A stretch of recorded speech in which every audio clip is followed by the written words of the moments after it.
Hello, hello, je suis ravie de vous retrouver pour cette guidance Oracle Astro du mois de janvier 2023 pour les balances et ascendant balance.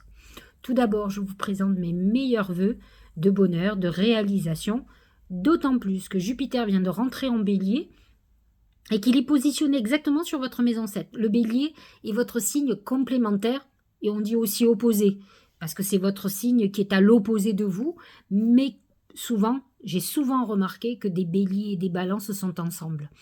On dit toujours que les opposés s'attirent.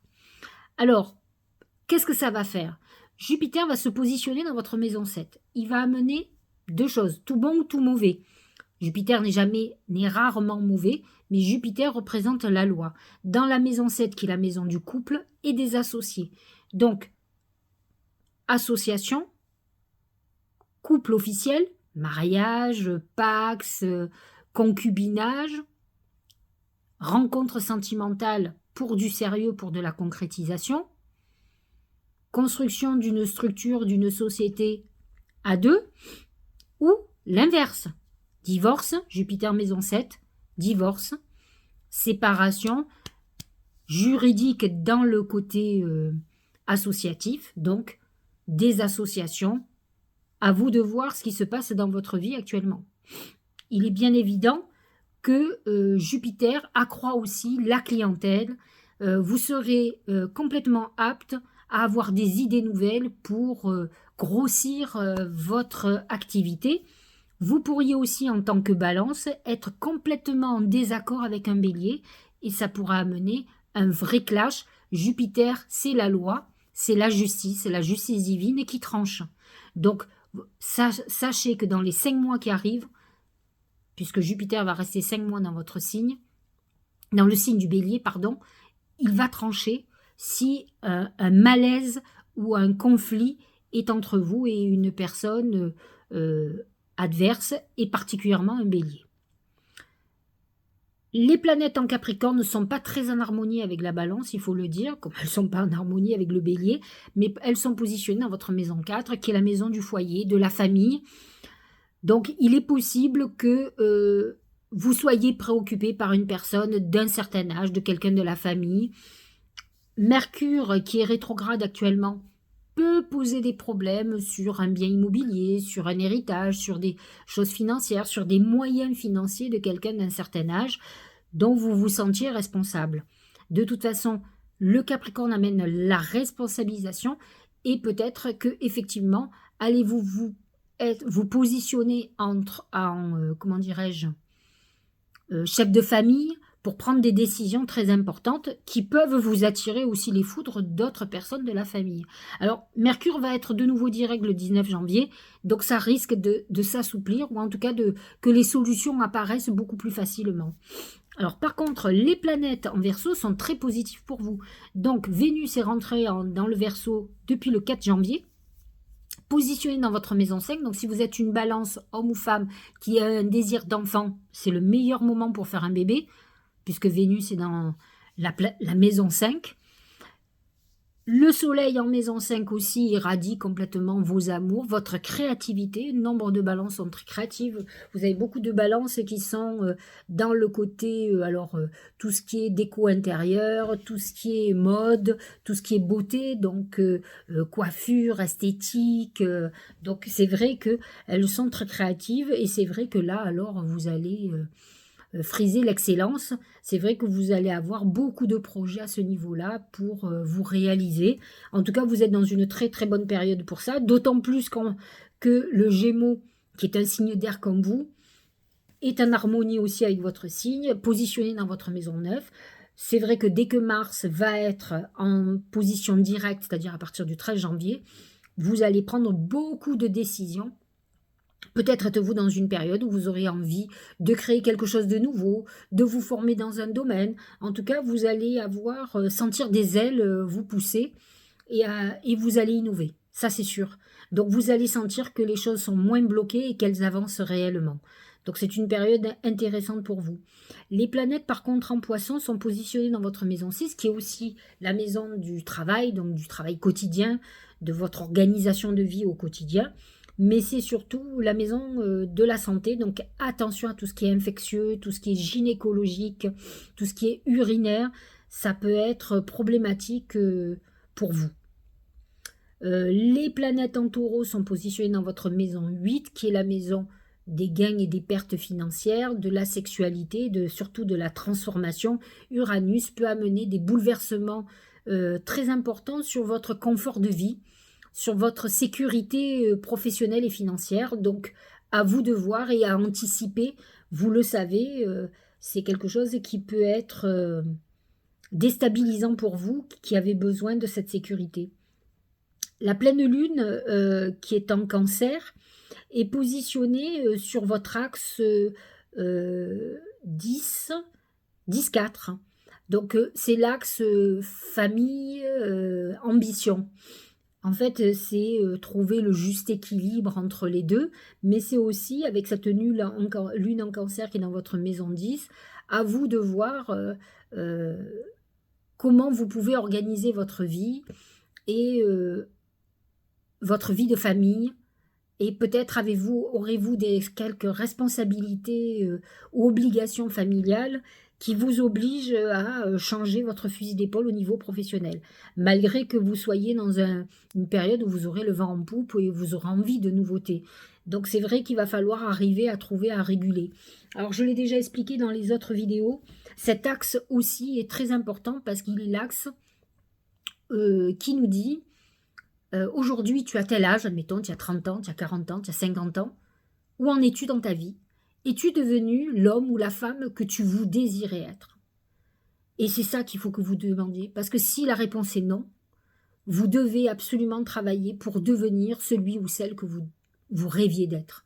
Ça ne dépend que de vous, donc il est temps que vous œuvriez dans ce sens, parce que cette pleine lune est une pleine lune de bilan très important entre l'enfance et la maturité. Et aujourd'hui, la lune en cancer, le soleil vous dit, il va falloir que tu deviennes adulte. Tu n'as plus le droit de faire des caprices d'enfant. Il faut garder son âme d'enfant, mais il faut prendre ses responsabilités. Et en fait, cet axe vous demande de prendre vos responsabilités. Si aujourd'hui tu es en échec, tu as une grande part de responsabilité. Donc à toi de voir ce que tu n'as pas voulu voir ou ce que tu n'as pas accepté de faire pour grandir. La nouvelle lune, par contre, en Verseau, est très intéressante pour vous. Elle est positionnée dans votre maison 5, donc c'est une maison de protection et de chance. Ça sera le bon moment pour faire des vœux, le 21 janvier. Ça va toucher particulièrement les balances du premier décan, en tout cas en priorité, mais ça va toucher toutes les balances puisque la lune avance très vite et qu'elle est quand même valable pendant un jour ou deux. Donc c'est vrai que par contre, ça sera le moment de faire des vœux et allez-y à fond. Maison 5, c'est la chance, vous pouvez tout demander. Alors, voyons un peu les oracles.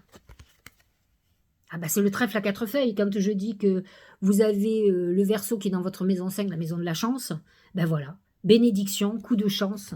Donc vous êtes dans un mois exceptionnel. J'ai envie de vous dire que entre Jupiter, qui est malgré tout dans votre signe complémentaire, ça vous amène quand même de la chance, même si vous avez l'impression que non, parce que ça peut être tranchant. Mais par contre, les planètes en Verseau qui sont dans votre maison 5, donc Vénus qui amène quand même l'abondance, la chance, l'amour, enfin tout ce qu'on peut imaginer, plus le soleil, ça vous amène un mois exceptionnel. Au niveau professionnel, c'est le bébé. C'est les nouveaux projets qui se mettent en route. On démarre quelque chose de nouveau. Peut-être pour le moment, ce n'est qu'à l'état d'idée.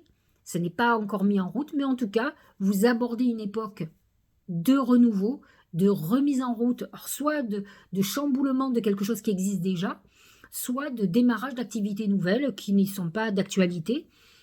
Alors avec un capital chance et le trèfle à 4 feuilles au-dessus, honnêtement, c'est le moment ou jamais de se lancer, le mois de janvier. J'ai envie de vous dire même presque février, mais Vénus étant en Verseau jusqu'au 27 janvier, c'est plutôt très chanceux pour vous.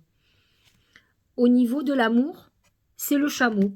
Le chameau, c'est le déplacement, la résistance, c'est-à-dire que vous pouvez avoir eu une période un peu difficile, il faut voir, Saturne est quand même positionné dans votre maison 5, il peut amener des épreuves de couple, Mais bon, le chameau résiste à toutes les épreuves. Il marche dans le désert, et le désert, c'est la période initiatique. Donc, il a cette résistance aux grosses épreuves. Donc, ne vous inquiétez pas. Ça peut être une époque aussi où vous ayez envie de partir en voyage, faire un week-end en amoureux. Voilà, ça va être certainement ce mois-ci un mois important pour justement profiter de l'un l'autre si vous êtes en couple ou si vous êtes célibataire, de faire une rencontre, soit parce que vous êtes parti justement en week-end ou en voyage, soit quelqu'un que vous allez être amené à amener avec vous en voyage. Au niveau de la santé, c'est l'écureuil. Alors l'écureuil, ben, il amasse. Alors faites très attention, cholestérol, diabète, prise de poids. Alors malgré que ce petit animal soit hyper agile, c'est aussi symboliquement tout ce que l'on amasse, donc on stocke.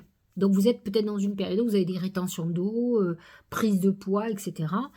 C'est un moment aussi où il faut faire très attention à tous nos membres qui font qu'à un moment donné, on peut être bloqué, on a fait des gestes brusques où on sait bloquer quelque chose. Donc voilà, rien de bien méchant, mais en tout cas, voilà ce qui est annoncé pour le mois de janvier. Au niveau du Tao, c'est les limites. Autodiscipline, alors ça c'est le Capricorne. Hein. Pratique, respect de soi, introspection, entraînement à la patience. Alors ça va être compliqué, mais c'est vrai que les planètes en Capricorne vous obligent à être patiente, alors que Jupiter en Bélier va vous mettre la pression, hein, ça c'est sûr. Accumulation d'énergie, rituel et maturité. Encore une fois, c'est le thème de la pleine lune, cette maturité qu'on vous demande d'avoir par rapport à des situations, et non pas... en fait, il faut arrêter de subir, et de vous dire que vous êtes adulte et que vous devez prendre vos responsabilités et que vous devez prendre des décisions en tant qu'adulte et non pas comme un enfant qui subit alors que c'est vous qui décidez de ce qui se passe ou pas dans votre vie. Hein. Le revirement, c'est un peu Uranus, les planètes. Uranus, c'est la planète de la soudaineté, de l'imprévisible. Vous êtes beaucoup plus puissant que vous ne l'imaginez. Cette capacité vous permet de transformer le négatif en positif. Je trouve ça plutôt très, très intéressant de pouvoir faire cette transformation. C'est quand même la maison 8 qui est cette transformation. La maison 8, c'est la maison des gains et des pertes financières, mais ça peut être aussi une manière de transformer certaines choses, de retourner des situations qui pouvaient être négatives au départ et qui peuvent devenir très positives. En tout cas, vous êtes dans une époque où essayez de ne pas voir un événement qui arrive, hein, tranquillement, peut-être vous le voyez venir, et que vous le voyez négativement comme si ça allait vous faire perdre quelque chose. Peut-être que vous vous trompez. Parfois, une petite perte vous fait gagner beaucoup. C'est ça qu'il faut voir. C'est pas la perte immédiate, il faut voir un petit peu plus loin. C'est tout ce que ça va vous faire gagner parfois de perdre. Réfléchissez-y. L'été, chaleur, montée à bord, vacances. Alors il est possible que pour certains balance soit sans balance, vous partiez vraiment en voyage, preniez des vacances, vous ayez besoin de vous reposer. Quand vous avez l'été, c'est quand même une période intéressante où finalement on voit que tout va plutôt bien. Si vous m'aviez sorti l'hiver, ça aurait dit que c'était une période difficile, douloureuse. Et en fait, l'été annonce quelque chose plutôt très positif, où on est dans une période plutôt d'épanouissement. Et peut-être même, alors même si il y a l'envie d'en découdre, hein, et on va préparer quelque chose de nouveau, vous pourrez être aussi en mode cool et pas avoir envie de trop vous prendre la tête, et tant mieux. Parce que pour certains, ça va être problématique. Donc, si vous arrivez à trouver une contrebalance, justement, c'est le cas de dire, à certains conflits ou certaines choses qui peuvent vous parasiter, c'est parfait, c'est que vous avez trouvé un compromis avec votre vie et peut-être avez-vous trouvé la solution à ce conflit qui peut vous perturber. Se remettre en question. On est dans cette phase hein, où il faut comprendre certaines choses. Te poses-tu la question de savoir si tes actions ont une incidence sur ta situation actuelle ou le conflit que tu vis? Il est maintenant temps de le faire. Repense à tes agissements et évalue ta part de responsabilité. On revient encore à ce qu'on discutait dès le départ, c'est cet axe-là qui, avec le Capricorne et le Cancer, cette pleine lune qui est cette nuit, hein, à partir de minuit 1h, qui nous dit évalue ta part de responsabilité dans tout ce qui t'arrive. C'est très important Pourquoi? Parce que c'est le seul moyen de reprendre le pouvoir sur notre vie. Tant que vous subissez de l'autre ou d'une situation, bah, c'est que vous n'avez pas le pouvoir. À partir du moment où vous avez trouvé quelle est votre part de responsabilité et pourquoi vous en êtes là, vous arrivez à sortir complètement de la soumission à un problème. Vous comprenez, déjà le fait de comprendre amène beaucoup plus de clarté dans la tête. Moi, je dis toujours que pour accepter quelque chose, il faut le comprendre. Une fois qu'on a compris pourquoi telle personne a agi comme ça, pourquoi il y a eu telle chose, on peut passer à autre chose. Et puis, je dis souvent que dans toute histoire, il y a toujours une fin. Une fin dans une histoire d'amitié, une fin dans une histoire d'amour. Je ne dis pas que c'est systématique, mais c'est comme ça. Et c'est ça qu'il faut accepter. J'espère que cette guidance vous aura éclairé. Je vous souhaite encore une très très bonne année. Un début d'année qui commence avec le trèfle à quatre feuilles, c'est plutôt pas mal. Même si vous avez quelques problèmes autour de vous, n'oubliez pas que vous avez une bonne étoile et qu'elle est là, et que vous avez des bénédictions qui arrivent. Passez une belle journée, une bonne pleine lune. N'oubliez pas de faire vos rituels, et je vous dis à la fin du mois.